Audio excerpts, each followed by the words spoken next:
कहानी का केंद्र एक छोटे गांव का घर, जहां दीपावली के दौरान हर साल रहस्यमय आवाजें आती हैं। कहानी में एक युवा लड़की इस साल अपने दादा के साथ वहां रहती है। गांव वाले कहते हैं कि हर दीपावली की रात को एक पुरानी आत्मा गांव के इस खास घर में आती है। लड़की तय करती है कि वह उस आत्मा के रहस्य का पता लगाएगी। लेकिन जैसे जैसे रात बढ़ती है, उसे कुछ ऐसे संकेत मिलते हैं जो उसकी सोच से भी ज्यादा डरावने हैं। कहानी का केंद्र एक परिवार जो पहली बार दीपावली पर अपने पुराने हवेली में जाता है।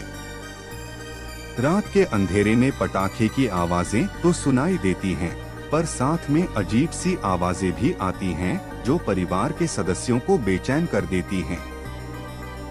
एक एक करके वे लोग कुछ ऐसे संकेत और वस्त्रों का सामना करते हैं जो हवेली के किसी पुराने रहस्य से जुड़े हुए होते हैं।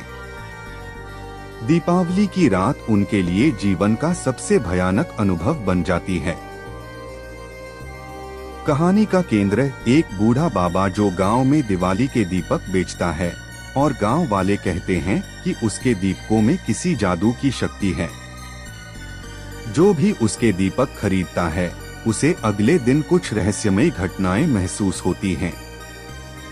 कहानी तब शुरू होती है जब एक जवान लड़का बाबा से दीपक खरीदता है और उसे कुछ अनजाने संकेत मिलने लगते हैं जो उसे एक पुरानी पौराणिक कहानी में खींच लेते हैं।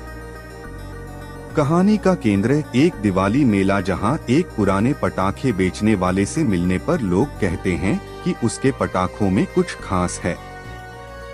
जैसे ही एक परिवार उन पटाखों को घर ले जाता है, उनके घर में अजीब घटनाएं घटने लगती हैं।